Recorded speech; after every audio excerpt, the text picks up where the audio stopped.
Good evening everyone. आज हम chapter number 8 transport and communication, जो कि आपकी ह्यूमन ज्योग्राफी का चैप्टर है, इसको हम तैयार करेंगे। तो सबसे पहले हर चीज को हम वन बाय वन समझें। शुरुआत करते हैं ट्रांसपोर्ट से। आज आपके जीवन में ऐसी एक भी चीज नहीं है जो कि विदाउट ट्रांसपोर्ट एक जगह से दूसरी जगह पर जा सकती हो। इसीलिए ट्रांसपोर्ट हमारे जीवन की सबसे बड़ी महत्वपूर्ण आवश्यकता बन चुकी है। इसके अलावा अगर हम बेसिकली देखें, ट्रांसपोर्ट के हमारे पास में तीन प्रकार के मीन्स यहाँ पर दिए गए हैं, जिनको मोड्स ऑफ ट्रांसपोर्ट भी कहा जाता है।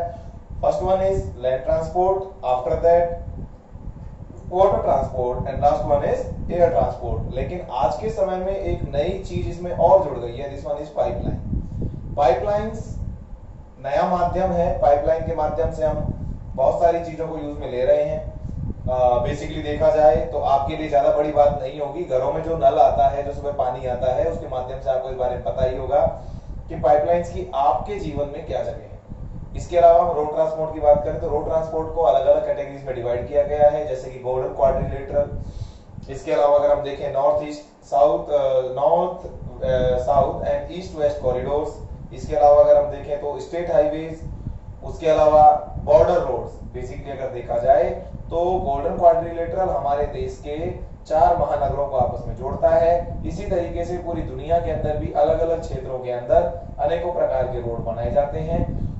दूसरे वाले अगर रोड्स के ऊपर हम आए तो मैं इसमें बात करना चाहूंगा बॉर्डर रोड्स की। बॉर्डर रोड्स कहीं ना कहीं बहुत ज्यादा आपके लिए महत्व रखते हैं, क्योंकि ये सबसे ज्यादा फायदा देते हैं आपको डिफेंस के मामले में। डिफेंस एक्सपेंडिचर अगर आपको कम करना है तो आपको आपकी जितने भी बॉर्डर्स हैं उनके ऊपर रोड बनाने चाहिए। इसके माध्यम से आपके बहुत ज्यादा खर्चे ऐसे हैं जो कि बच जाते हैं। देश की सुरक्षा की भी आसानी से निगरानी की जा सकती है। इसके अलावा अगर हम देखें तो इन्होंने आपको कुछ पॉइंट्स बताए हैं, जैसे कि several places nodes join together, ऐसे पर्टिकुलर पॉइंट जहां पर एक से ज्यादा सड़कें आकर मिलती हैं वो नोड्स कहलाते हैं। और इसके अलावा जो वो सड़कें होती हैं जो कि एक जगह से दूसरी जगह जा रही हैं उनको लिंक कहा जाता है। आगे बढ़ते हैं। मोड्स ऑफ ट्रांसपोर्ट के अंदर मैंने बेसिकली आपको बहुत कुछ बताया। फिर पुराने समय में हमारे यहाँ पर जो ट्रांसपोर्ट के मीन्स थे उनमें अगर हम देखें तो पैक एनिमल्स के बारे में बताया गया है। पहले हम बहुत सारे म्यूल्स, हॉर्सेस, डॉग्स, इन तरह के जानवरों को यूज में लिया करते थे, जिनके माध्यम से हमारे यहाँ पर एक जगह से दूसरी जगह पर जाने में आसानी होती थी। आज के समय में धीरे धीरे हर कैटेगरी चेंज हो गई है और ट्रांसपोर्ट मीन्स में एक नई क्रांति आ गई है। आगे हम बढ़ते हैं। रोड्स के अंदर इन्होंने कैटेगरीज में डिवाइड किया है, unmetalled road and metal road. Unmetalled road वो रोड होते हैं जिन रोड्स के कंस्ट्रक्शन के अंदर किसी प्रकार के मेटल को यूज नहीं लिया जाता। ये रोड इतने ज्यादा कामयाब नहीं होते, इतने मजबूत नहीं होते, बशर्ते जो हाईवे होते हैं जिनके ऊपर बहुत ही हाई लेवल का ट्रैफिक चलता है, बहुत ही बल्कि मटेरियल एक जगह से दूसरी जगह जाता है, उनके लिए मेटल रोड्स का निर्माण किया जाता है। इसी तरीके से इन्होंने एक कंसेप्ट बताया, this one is road density. Road density का मतलब है एक पर्टिकुलर एरिया के अंदर टोटल रोड का जो घनत्व है, सड़क का जो घनत्व है, उसको रोड डेंसिटी कहा गया है कि एक पर्टिकुलर एरिया के अंदर कितने एरिया को कवर करके और सड़क आगे बढ़ रही है। इसके आगे हम देखें, इन्होंने आपके पास में हाईवेज के बारे में बात की है।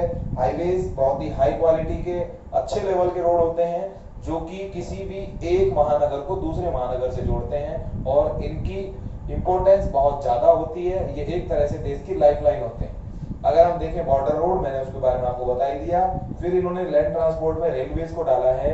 रेलवेज आज आप सभी जानते हैं इंडिया का एक बहुत ही डेंस नेटवर्क है रेलवे के मामले में। इसके अलावा अगर हम वर्ल्ड की बात करें तो वर्ल्ड के अंदर भी रेलवेज ने अपनी खुद की एक नई जगह बनाई है। अगर बेसिकली देखें तो 1830s के दौरान जब रेलवे का इन्वेंशन हुआ, उस दौरान पूरी दुनिया में एक नई क्रांति का जन्म हुआ। 1854 में जब पहली बार इंडिया में ट्रेन चली तो उस दौरान भी पूरे भारत के अंदर एक नई क्रांति का जन्म हुआ था। और आज आप जानते हैं कि सिर्फ ट्रेन के माध्यम से हमारे देश के अंदर अनेकों प्रकार के सामान, चाहे वो लिक्विड हो, सॉलिड हो, गैस हो, एक जगह से दूसरी जगह ट्रांसफर होते हैं। इसके अलावा अगर हम देखें तो रेलवे के माध्यम से डेली लाखों की संख्या में पैसेंजर एक जगह से दूसरी जगह पर पहुंचते हैं। तो रेलवे हमारी लाइफ का एक अभूतपूर्व हिस्सा आज के समय में बन चुका है। इसके आगे हम बढ़े। वर्ल्ड के अंदर बहुत ही ज्यादा अलग अलग एरियाज में रेलवे ट्रैक्स बनाए गए हैं, जैसे कि उन्होंने ट्रांस कॉन्टिनेंटल रेलवे के बारे में बात किया है। ऐसे पर्टिकुलर रेलवे ट्रैक्स जो कि कॉन्टिनेंट के एक एंड को दूसरे एंड के साथ जोड़ते हैं, वो ट्रांस कॉन्टिनेंटल रेलवे ट्रैक कहलाते हैं, जैसे कि ट्रांस साइबेरियन रेलवेज, इसके अलावा trans Canadian railways, the union and Pacific railways, the Australian trans continental railways, the orient express. Different different ये इनके नाम हैं। ये सभी आपको मैप्स के अंदर तसल्ली से समझ में आने चाहिए, क्योंकि इनमें से एक मैप आपके एनुअल एग्जाम में जरूर आता है। तो इसके लिए आपको इसकी तैयारी करनी होगी। मैप बनाने का तरीका मैंने आपको पहले ही बता दिया है। सबसे पहले आप बुक के अंदर से इन मैप्स की फोटोकॉपी कराएं, उसके बाद में जितनी भी उसमें मार्किंग हुई है उन मार्किंग के ऊपर व्हाइटनर लगाएं, उसके बाद उस व्हाइटनर लगे हुए मैप की दोबारा फोटोकॉपी कराएं। आपके पास प्रैक्टिस के लिए एक नया मैप तैयार हो जाएगा और उसकी जितनी प्रैक्टिस कर सके करिए, क्योंकि ये 5 मार्क्स का मैप आता है। इसके आगे हम देखें, इन्होंने वाटर ट्रांसपोर्ट के बारे में बताया है। वाटर ट्रांसपोर्ट बेसिकली सी रूट और इनलैंड वाटर ट्रांसपोर्ट के अंदर को डिवाइड किया गया है। सी रूट एक जगह से दूसरी जगह या एक कॉन्टिनेंट से दूसरे कॉन्टिनेंट तक जो आप जा रहे हैं वो सी रूट्स कहलाते हैं। कहने का मतलब है, अगर आप एशिया से ऑस्ट्रेलिया की तरफ बढ़ते हैं तो ये आपके पास में जो होगा ये ओवरसीज होगा।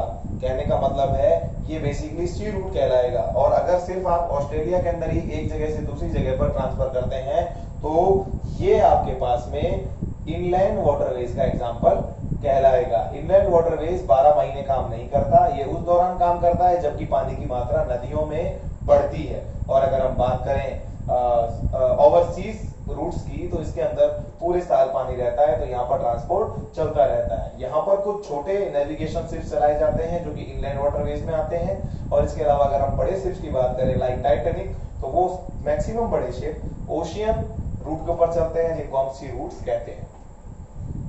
आगे हम देखते हैं, इसके अंदर भी इन्होंने आपको बहुत सारे सी रूट्स बताए। इंपोर्टेंट सी रूट्स के अंदर है the northern Atlantic sea route, काफी बड़ा सी रूट है, काफी ज्यादा इसके अंदर माल एक जगह से दूसरी जगह तक पहुंचाने के अंदर काम करता है।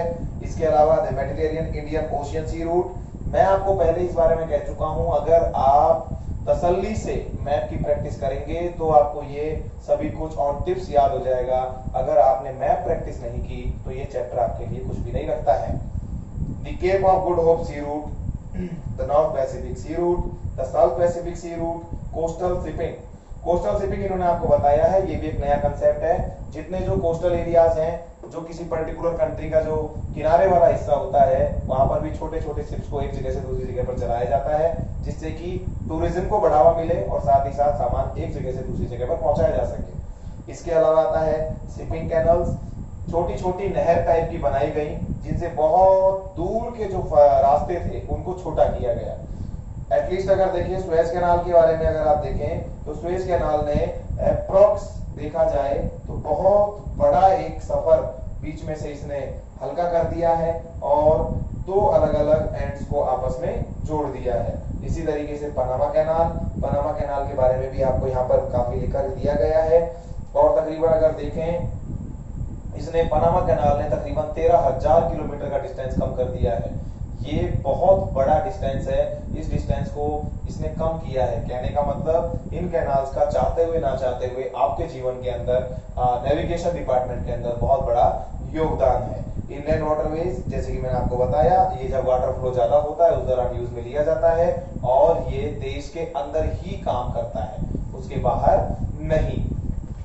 और अगर हम देखें तो जो कैनल वाले जो वाटरवेज वगैरह बनाए गए हैं, इन सब के ऊपर टोल टैक्स भी लगाया जाता है। आपकी ट्रैवलिंग जो भी आप कर रहे हैं, सामान के साथ जा रहे हैं, पैसेंजर के साथ जा रहे हैं, तो उसके अंदर आपको यहाँ पर टोल देना पड़ता है, इसी तरीके से जिस तरीके से सड़कों के ऊपर टोल टैक्स लगाया जाता है। द राइन वाटरवे इसमें बताया गया है। इसके अलावा the Danube waterway, the Volga waterway, the Great Lake Saint Lawrence Seaway, the Mississippi waterways, जितने भी ये आपको बताए गए हैं, वर्ल्ड का मैप आप लें और वर्ल्ड के मैप के अंदर इनको एक बार नहीं कई बार प्रैक्टिस करें। जब आप इनकी बार बार प्रैक्टिस करेंगे तो जब आप सोएंगे तो सोते हुए भी आपके ड्रीम्स के अंदर ये पर्टिकुलर पॉइंट्स चलेंगे और यही आपके लिए सबसे बड़ी अचीवमेंट होगी। इसके अलावा अगर हम देखें एयर ट्रांसपोर्ट, आज के समय का सबसे तेज चलने वाला ट्रांसपोर्ट और सबसे ज्यादा एक्सपेंसिव और लग्जूरियस ट्रांसपोर्ट जो है वो एयरवेज है। एयरवेज की अपनी खुद की जगह होती है, इसकी वजह से बहुत ज्यादा तेजी से काम किया जाता है, एक जगह से दूसरी जगह पर ट्रेवल बहुत आसानी से किया जाता है। और अगर हम देखें तो ये आपके लिए बहुत ही ज्यादा महत्व रखता है। इंटरकॉन्टिनेंटल एयर रूट्स, इंटरकॉन्टिनेंटल जो कि एक रूट के ऊपर एक स्पेयर से दूसरे स्पेयर को जोड़ने का मींस एक पर्टिकुलर एरिया से दूसरे एरिया को जोड़ने का काम करते हैं वो इंटरकॉन्टिनेंटल है। इसके अलावा डोमेस्टिक वाटरवेज भी जिस तरीके से काम करते हैं उसी तरीके से डोमेस्टिक एयरवेज भी काम करते हैं आपके ही देश के अंदर, ये पूरे तरीके से काम करते हैं। पाइपलाइंस, मैंने इसके बारे में आपको बताया।